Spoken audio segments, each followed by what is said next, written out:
everyone, and welcome back. Today we're going to be playing some Burrow's tokens, and if the quick glance of the deck, you'll see that we are playing a different variation of what you'll normally see, where we are playing 0 planeswalkers. We have absolutely none of them in play, and our deck is catered to kind of combat the meta or even win in the mirror a little bit heavier than it normally would be. So one of those answers is Abrade. Abrade able to answer an artifact, being the Urabrask Forge, and yes, our opponent can also play Abrade against our Urabrask Forge, but then we have this Season of the Burrow to reanimate it and then give it indestructible, which Season of the Burrow comes up quite often in today's video. So we'll get to really showcase how good, oh my words all want to go together. Season of the Burrow is very good. You'll get to see that showcased in today's video. That's all I wanted to say. I don't know what happened, but outside of that, we get to show off the flanker potentially, and using its scry ability to either scry 2 and gain 2 life, which is going to be its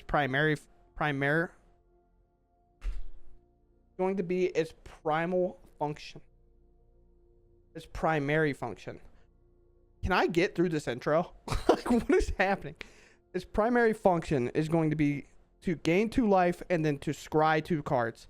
Outside of that, I've been running into Reanimator a ton, so the exile player graveyard is going to be very important. That's all I wanted to say. So with that said, I'm going to break down the other cards if I can, and we're going to do it very quickly because it doesn't require that much, because a lot of cards are multiple copies. So we have Torches. This is to exile cards mainly against mono red. We can kick it to do a little bit more damage if need be, to make sure we can exile some higher targets that have 3 toughness. That a good example is Glissa. A example of what this needs to exile is the mice that deal damage, or the other one that also dies and does damage. But outside of that, we have Get Lost, kind of a all-around card, answering creatures in the same way that Torch will before they get too big, or for example answering other people's Caretaker's talents, as this card is everywhere, or answering just anything in general. Outside of that, we have Helix to kind of operate as our life gain or the game closer. A lot of times opponents will let you get them between that like 8, 9, 10 life area, and then Helix can come in and finish the job along with some other creatures, especially with a Caretaker's talent buff there. But other than that, we also have the Flanker, which we talked about. Abrade to deal a little bit more damage, Flanker to gain a little bit more life, and then we have the primary function of the deck, which is combining Caretaker's talent draw ability with Urabrask Forge in the game ability. So we're pushing our advantage in 2 ways. One, bringing back a creature that kind of never goes away. It constantly gets to attack, has trample, has haste, and swings, which we can sacrifice to get more value out of a Fountainport, but most likely probably holding up that mana regardless, and getting free draws off Caretaker talent that we can then level up to make a copy of the Phyrexian Horror that will stay around permanently, and then we can use the final mode on Caretaker's talent to make them go absolutely bonkers and potentially one-shot our opponent that goes shield down from there. With that said, these are kind of the 2 primary cards that we want to see in every single match, so these are the cards you want to keep a hold of, especially if you run into like a mono black discard, unless we of course have a Season of the Burrow that can technically bring these cards back. I don't want to say reanimate, that's typically for creature cards, but it kind of does the same thing where we bring it back and then they get an indestructible counter. So things like Get Lost and the Mirror cannot answer that Caretaker's talent if that's what it comes down to, or Abrade cannot destroy an Urabrask Forge as well. So other than that, we have 2 Bezas to kind of stabilize the board. We have 4 Sunfalls to automatically dominate the board against the kind of go wide strategies. This is like a Bunny's answer that we obviously will have a little bit to remove a couple of the important ones, but they'll obviously go so wide with Knight Errant of Eoses and things like that, that Sunfall is just going to have to come in and answer the board, and until then we might have to result in a Brotherhood in. But this is also for the Synthesizer matchup, because that matchup becomes pretty hard as well. So this is here to either wipe the board of creatures or blow them up until we can find Abrades and Get Lost and things like that, or Seasons to exile those cards and get them out of our way. With that said, in the struggle from the beginning to the end, let's go ahead and hop into the games. If you all enjoy my content, please consider subscribing. Let's go out there and see how much we can break Caretaker's talent. All right, opponent goes first. We're on the if it's red, it's dead plan. So here we are. This is kind of the hand we want. Could be Rabbits, could be the Mirror, could be a lot of things. Who really knows? Off of basic planes, but it's the Mirror. I'm so ready for the mirror. It's really if we have Urabrask Forge, we need to keep it. If we don't, we need to blow up our opponents. Either or, if you would. They missed the land and they surveilled. Ooh. We'll put a talent on the stack, get it hit with the get lost. And then we'll play a second talent. Or the carrot cake's gonna get popped. Okay, cool. Kind of already in the lead because of the missing land. But now they find one, but it takes a little bit longer this way. And I can already play another Caretaker's talent if I want. Get them both set up so just like a random get lost doesn't get us.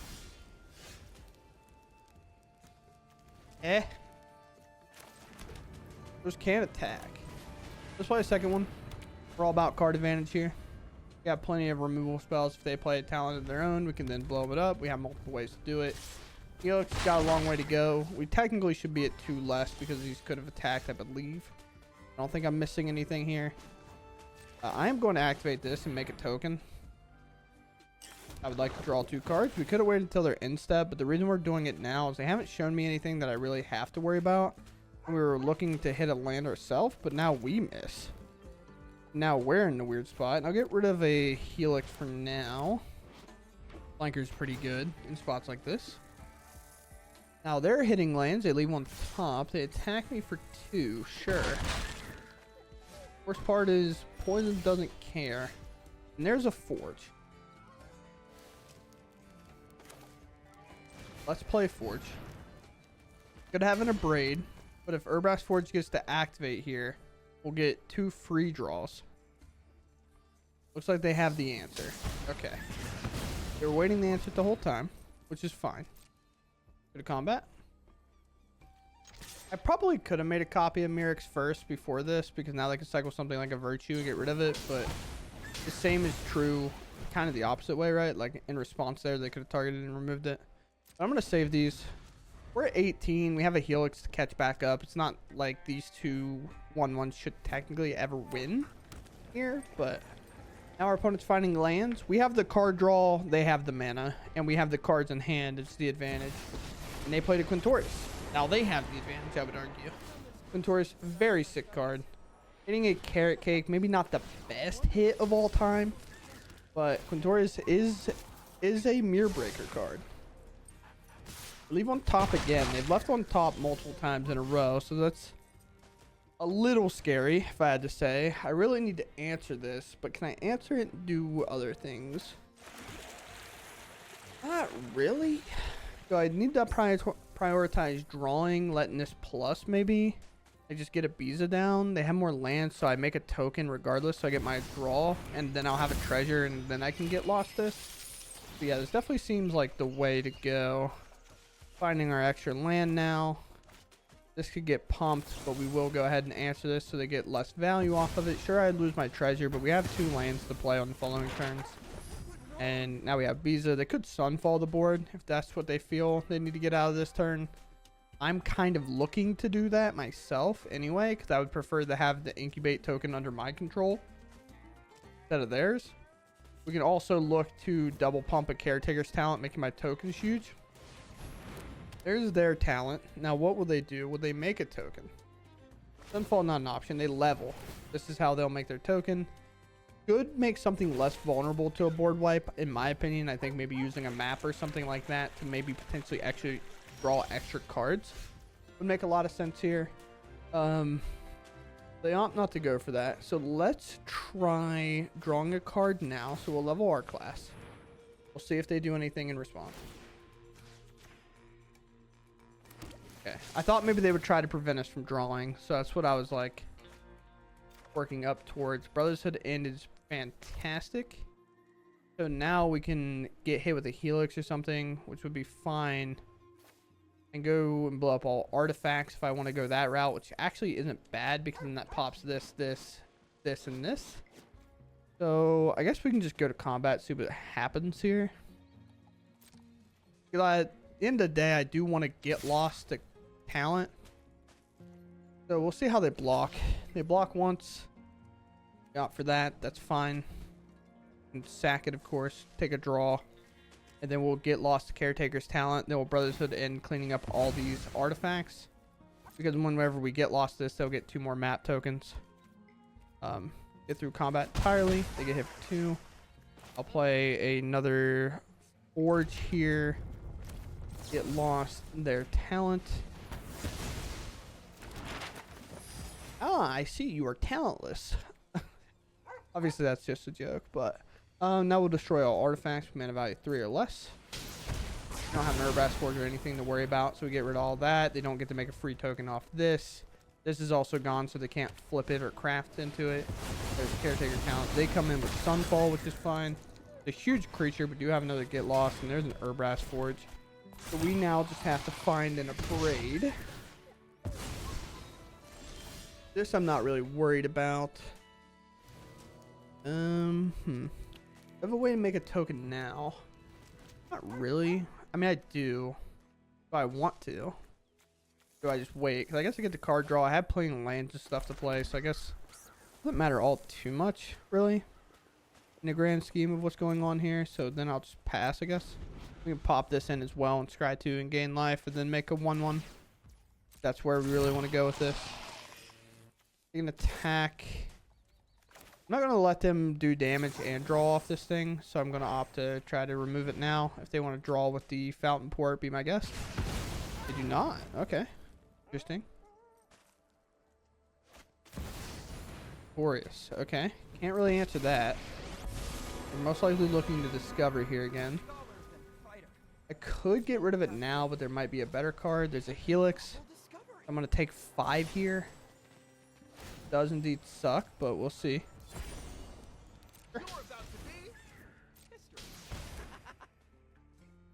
All the way to 31, by the way.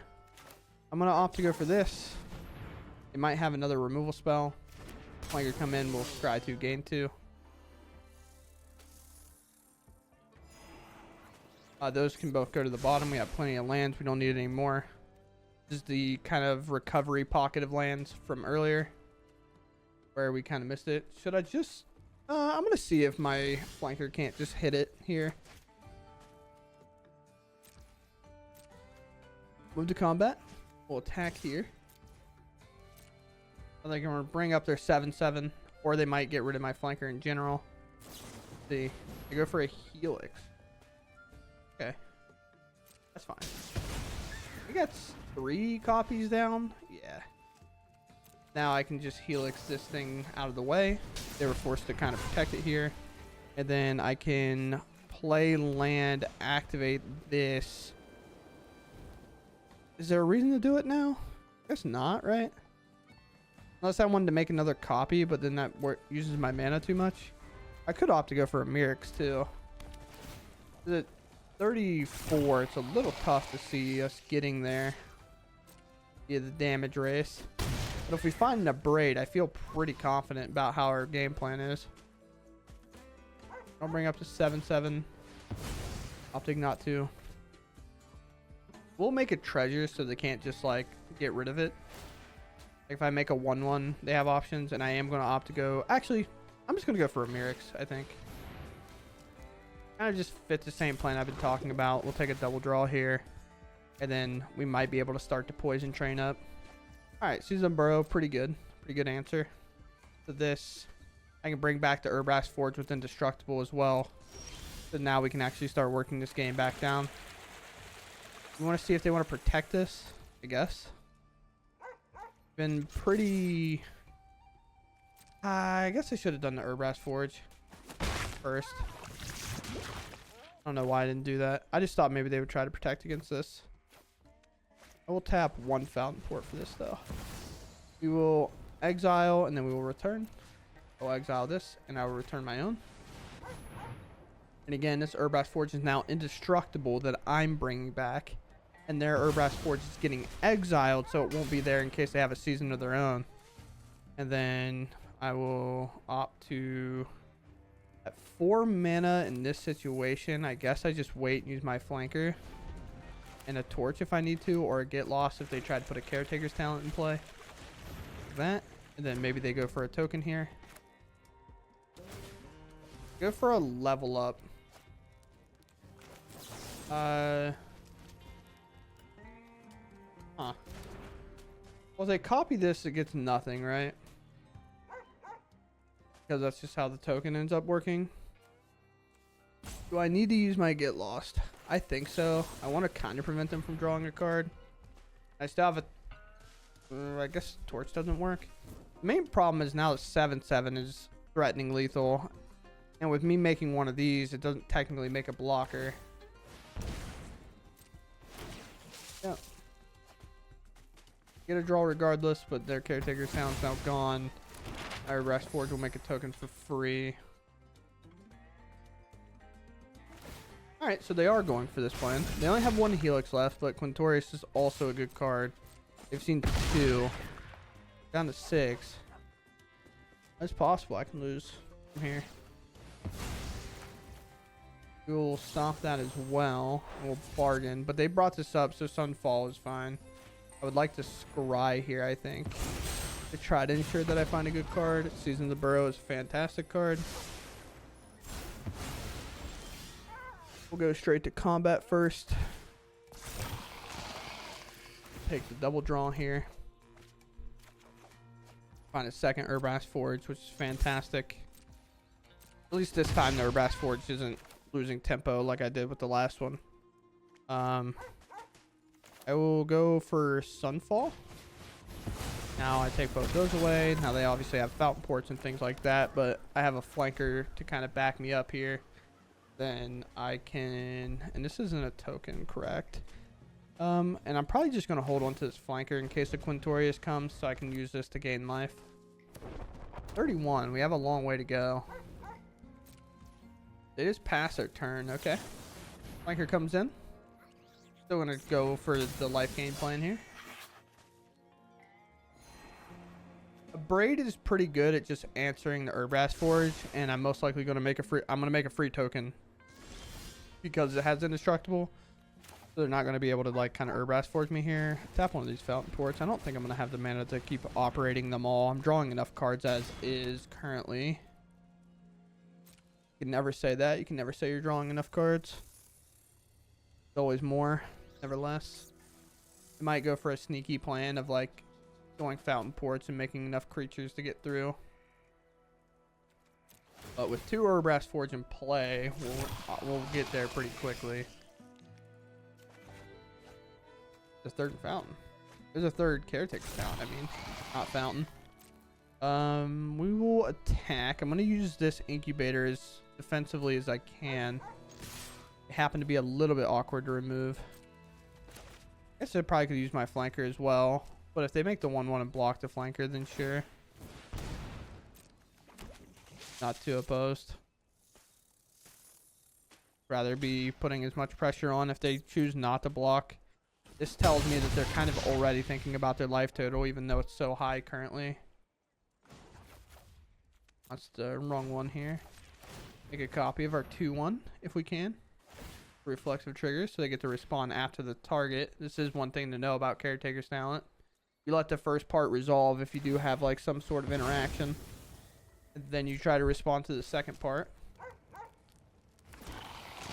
And with that said, I could pump this. There's not really a point to do it right now, I don't think, because I'd be 1 mana short of playing the flanker. Even though I guess I do have a incubate token to bring up. But getting these pumped would actually be great. At some point, I can just do it kind of next turn. I'm not willing to risk this other Caretaker's talent for now. In case they play a Season of the Burrow. Even though technically they'll only be able to exile 2. They won't be able to hit the third one. Veil that away. The plan. Temporary lockdown. Answers very little. The answers like enough at the same time, right? Doesn't pick up either talents. The Urabrask Forges are still fine. It just doesn't feel great. It's more of just like a token clearer, obviously. Mirrex can come in. Technically, they're at 9. Mirrexes are threatening. Gets pumped. Really have to opt to do much, and I get 2 draws. Next turn, I'm going to pump them at minimum. So I'll take my draw. Find another land. This on 4. Got to be mindful of how our mana is getting tapped in the future a little bit. Just make sure we have as many colors available as we want. I'll go to combat. We're at 25 cards. We do kind of have to win the game quickly. And with one of these online at bare minimum, like they're massively growing. Just like that. This is a massive 9 chunk on here. And if they try to make a blocker or something, I'll just abrade it out of the way. You go for a Helix. I have so many cards that I'm going to abrade this. And the reason we're doing this is so they don't gain life. It's a way to counter their life gain here. That's their last Helix. So now they're out of those. We looked earlier and they'd already hit 3. Or they had already hit 3. So they take the damage. They might be looking to put a 1/1 in play. Do I pump the second Caretaker's talent? Not. Or maybe I should. Most likely my life total's fine here. But I'll still opt to go for the flanker, I think. Pass. Technically with flanker, we can use is put a 1/1 counter on it for each creature left the battlefield under your controller's turn. Because these technically leave the battlefield under our control. Keep getting pawns because we have cards to discard. And I'm going to go ahead and get rid of the Vantage for now. 23 cards left. It's going to be tough. No farewells anymore for either of us. Sure. Fine. Hit the cat. Life's Cry. This is pretty good. It'll help kind of bridge the life gain gap here. Now they have a demo field. I could bring this up. They'll demo it so it's a little bit worse. I guess I'll just hold my 3/1 back. Let's pump here. Now this is where like the ultimate lean in kind of happens. If it wasn't for Sunfall, I would even season the Burrow and make 5 1/1s. But it just doesn't seem like the plausible play. Alright, I'd like to move to combat. I guess realistically, do I just still attack? Yeah, most likely, because if they make a blocker and block there, I can also just like start removing their blockers. They lose a life here.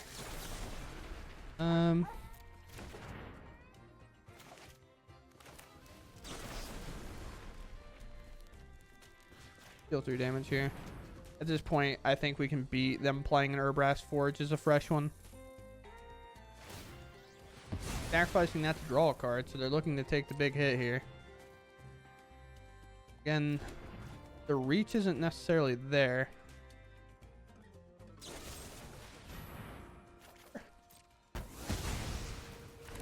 Little damage off the board now. Maybe they have a second get lost. Down to 1, and I do not have a Helix. Okay. Sure. Now my Beza doesn't even gain life here, but I'll play another one of these because now I can just pump them all. And then I'll activate a map on this. Off. Hopefully. In turn.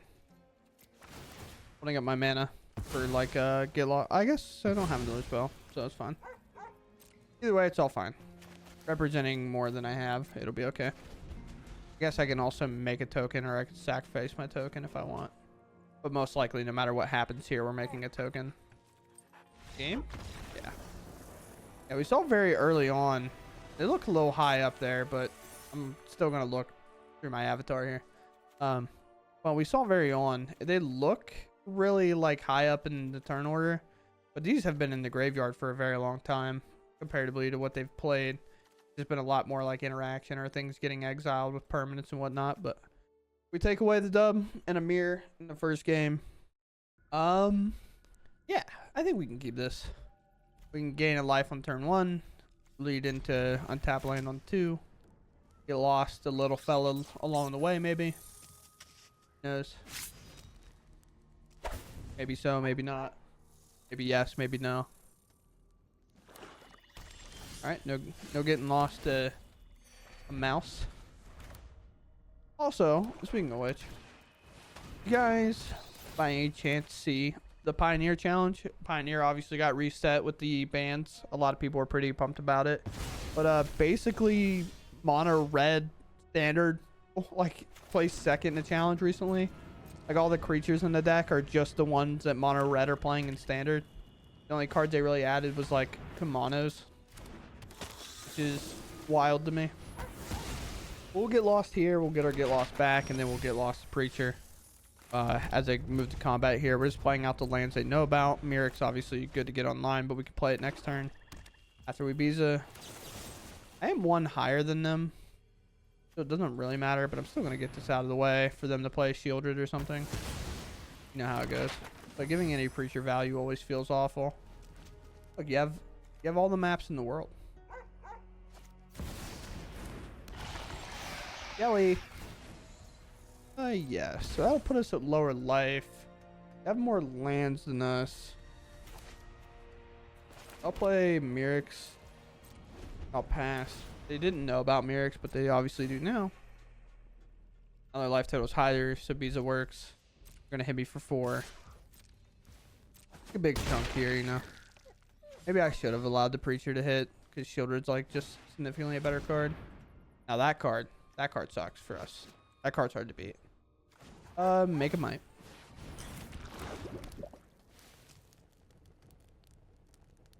Will they play another land? Honestly, I hope this hits. I might just generically slam the Beza. I'll take a draw. Damn it. Darn. Never I used to get lost. Yeah. Maybe getting rid of the bat. It's just weird because like getting rid of that the way I did felt fine at the time, and I kind of auto played my land. So I think the plan is to Sunfall this.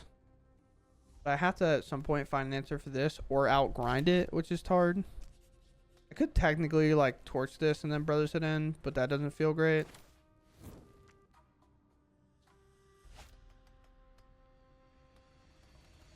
Yeah, I guess I'm just opting for make contact and then Sunfall them. Maybe they'll have a second Shieldred, who knows? Sure. I just can't allow a Shieldred to get through a turn cycle with the Phyrexian Arena. Even a Season of Burrow will gladly take a situation where Phyrexian Arena is online. They play 6 lands, so land had to be one of their draws, maybe. They leave that around, sure.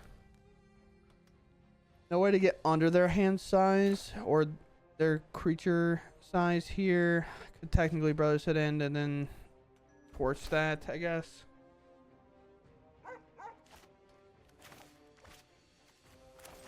A second.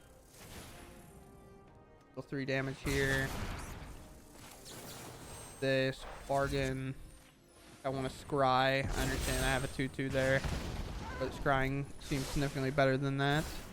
We'll leave that card on top, and then now we can play land, play Caretaker's Talent, and a Beza, kind of all in the same turn. Okay, maybe we can't. Something suspicious is going on. I mean, I guess we probably still could, but it doesn't seem likely. You know about Beza, and they have a better triumph, and they had to choose beforehand. But if I keep it the opposite way, I might be able to like dodge like a Deep Cavern Bat or something here. I have so much card draw going on their side. Definitely going to be a hard situation to get through. So now we play the Caretaker's Talent, a card that I don't know if Mono Black has an answer to. Swap for this, and then we just wait on our modes. I cannot activate Mirrex. We're just going to have to make their Liliana just kind of a nuisance for them. But the problem is Phyrexian Arena is going to get all the value in the world. We definitely need to find a Season of the Burrow, exile this, and probably Liliana. Or a Shieldred that they end up playing here. If they have one. Or just like another good card in general. Because then the problem becomes like, we want to draw before they put the Shieldred in play, so we don't take as much damage. Whatever we draw, then they Liliana plus away. Which we get rewarded if it's a land. Because then, like, we didn't really lose anything. We took the land off the top of our library. But Oh yeah, this is also a weird one. And having to play that into a situation where I don't have a ton of cards. Liliana's in this awkward spot where it's like, do you put Liliana down? Playing all the discard now. Okay. It makes sense. Depends what they're plussing for. Probably a land goes in the yard if they have an extra one. Go for the throat. Interesting. Bitter Triumph can technically answer my Mirrex token. Probably what they'll end up doing. My card draw now. Just hit a land. Kind of what we talked about here. So a land I might hold. Urabrask Forge, actually incredible draw here. But how we grind back in this game, hopefully. Liliana's probably got to be getting cracked here.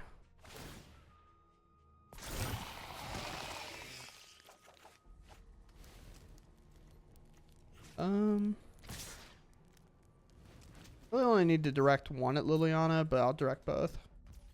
I'll make him feel better about it. Mirrex probably could have went face at some point. I don't really want to plus this now. I do want to technically gain a life here. I'll be able to draw another card off this Caretaker's talent and go up to 2. So the Bandit's talent is not at the final mode, but at the beginning of each opponent's upkeep. The trigger that checks. So technically we can make a Mirrex token on our upkeep to draw a card if they get rid of this on a plus on Lily. But Lily's kind of in a weird way negating their Phyrexian Arena. So we'll draw a card here with Mirrex off Caretaker's talent. Then on upkeep we'll probably activate Mirrex again. Huh? It's a choice. One Mirrex token. This is great. Just have a land. Just kind of, they didn't. Oh, I exiled Shieldred. That's right. I was like, they didn't grab a Shieldred. I was like, well. Yeah, so we activate Mirrex here. I'll talk about kind of the trick we can do. This will draw a card. Hit another land. And then when this checks, we can activate Mirrex again. Before this resolves, we'll hit another card. Most likely, we'll kind of get through. Fountainport, great draw. We'll do it. See no damage taken there, even though technically it was enough. This is only for artifact. We'll most likely try to answer this Liliana if we can, although it's like not as devastating as it could be, of course. Let's move to combat. And this is the only creature. I can't answer Liliana. That's correct. That is how that works. Mirrex is going face. I guess I'm just going to do the poison plan if I can. And I think that's that's the only thing they're kind of afraid of, but maybe they're not. That's what I thought they would be afraid of. They do have a deep cavern bat, which is fine of all things. I'll now make a copy. This one. And we're just going all out on the poison plan, so I want to be able to make another Mirrex token. I could double pump this and make these huge. I guess that wouldn't even be a bad idea. But I think I want to abrade their back. I think that's what they're going to start their turn off with. And I can always pump these next turn.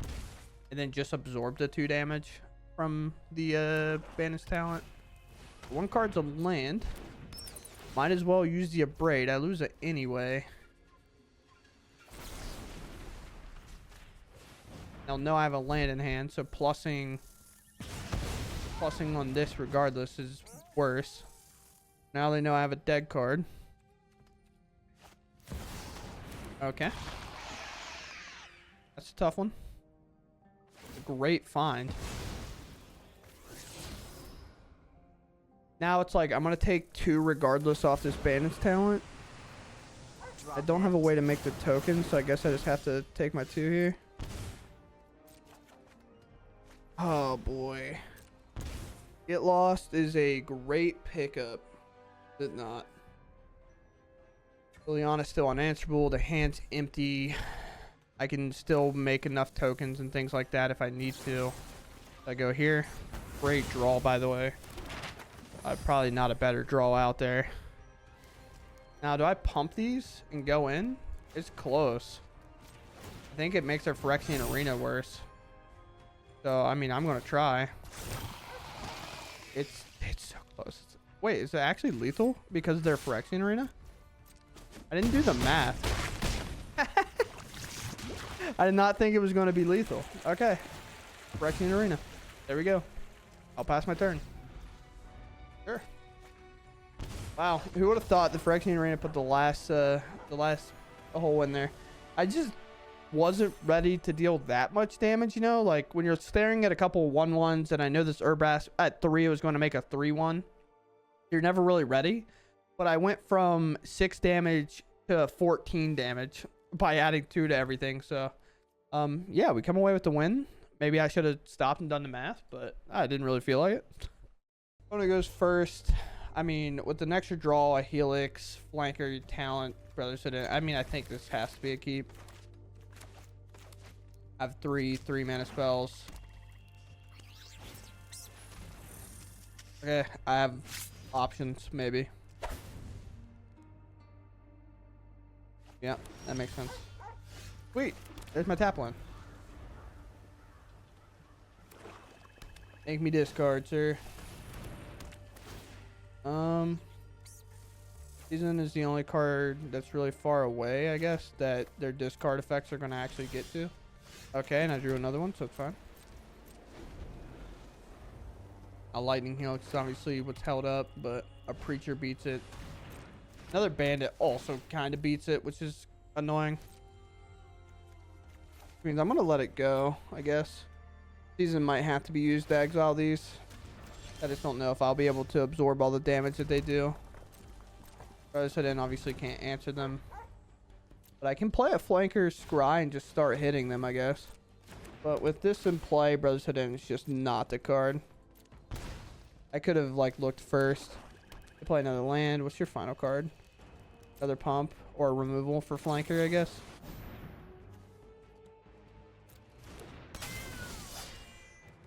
Try to do the thing. Another land is fine. Helix has to go, though.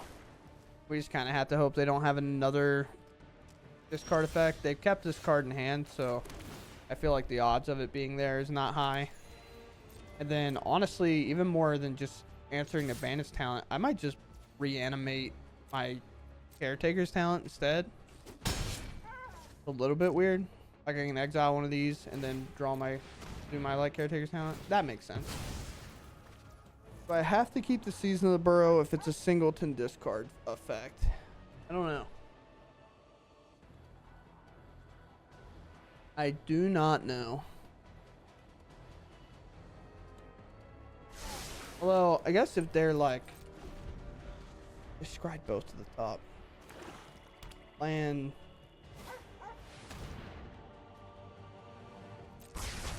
Scribe both of those to the top. I guess. Well, I guess it wasn't both of those, right? But they did scry 2 to the top. There's no exile effects. There's not really a whole lot. Without being able to Season the Burrow one of these now, like, I feel like it's a waste. Whereas, like, if there's a Liliana on top, I'd much rather do this. Now, this won't draw me a card, by the way. Because these 1/1s enter the battlefield before my Caretaker's talent does. But my thing is, if this is Liliana...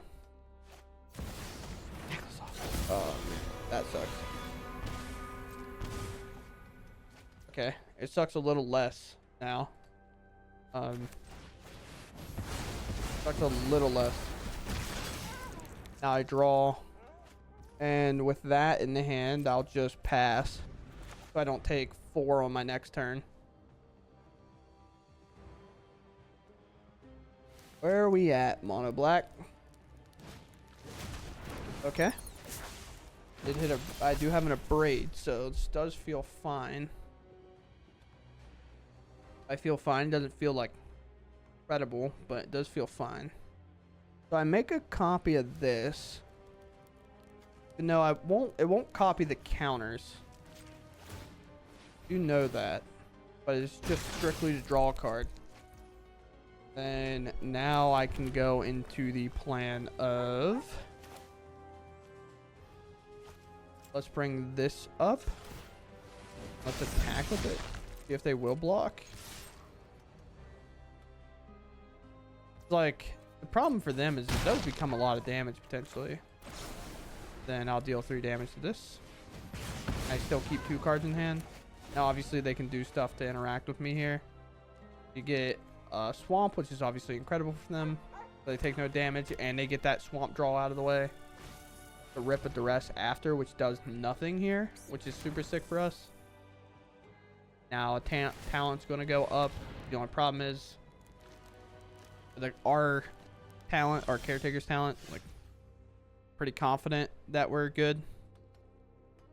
Now for me here, I think it is just bring, I could do the cool trick. Have you guys seen this trick yet? So of course we made a copy of Incubator, and normally like that's bad. But watch this. Because this is giving everything a +2/+2 and this has 0 counters, it still comes up. Now we get to attack for 7 here. And we just hold every card in hand. Alright, hit a Virtue. Would you please hit a Virtue? Oh, another Swamp. That sucks. Now we'll get to draw an extra card because I keep cards in my hand here. Although I'm going to stop at this.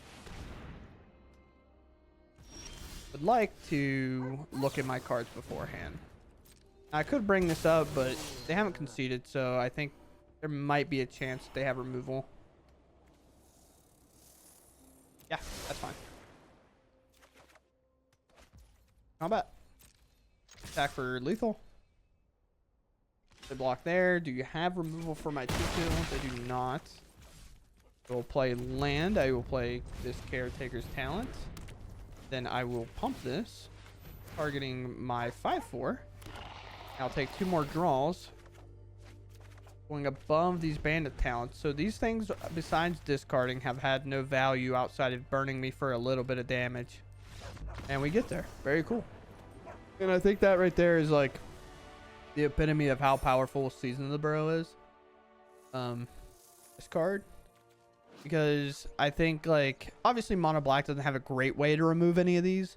But being able to reanimate it and just have the comfortability knowing that any mana I pump into this thing is probably going to stay around. Because they're most likely not going to be able to exile it. They could make you, like, sack something. I don't even know if they have a card for that. But, you know, standard card size is always massive sometimes. So I could miss something. But either way, I mean, way to beat this deck and why this deck kind of is always questionable Mono Black is, like, it did a thing. It discarded a lot. We went into top deck mode and we outgrinded it. So it's just like, it's tough. It's a tough day. But I love Mono Black. It's just maybe not the best. All right, well, here we are. This list of Boros. I keep saying and I'm like, it's actually infuriating me. Like, I hate it. But this is our list. This is what we are playing. We are off to Planeswalkers.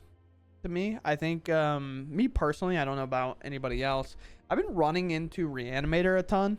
One of the games I lost, I end up cutting because they kind of just did the turn 3 Atraxa thing. I said, okay, I lost. That's sick. I can't beat an Atraxa. I draw a card a turn. They draw 6 a turn. My bad. So I couldn't necessarily beat it. I didn't have the flanker ready, but this is what this is primarily in here for. But outside of that, I mean, I think we went to show why this deck is always frustrating to play against a lot of times because its grind factor is so high. This Season of the Burrow, being able to bring back the Caretaker's talent or the Urabrask for it, ensuring that they stay around, like in the Mirror. We brought this back. They had no way to bounce it because they're not playing blue. So we got there. They could technically exile it with this season, so we did have to worry about that, but we ended up getting there regardless with it. And then in the Mono Black matchup, we kind of brought this back knowing that it would stay around permanently after they made us discard it. So we opted to do that and make a couple bunnies. And then we got fortunate with the Sunfall draw within when they played Naclozots. So that was pretty nice, but we could deal with it in other ways. An answer to it outside of Sunfall is to, like, get lost it in Naclozots I'm talking about. And on its return to the battlefield trigger, we can flash in a flanker and then exile their graveyard, which I would still be in a graveyard.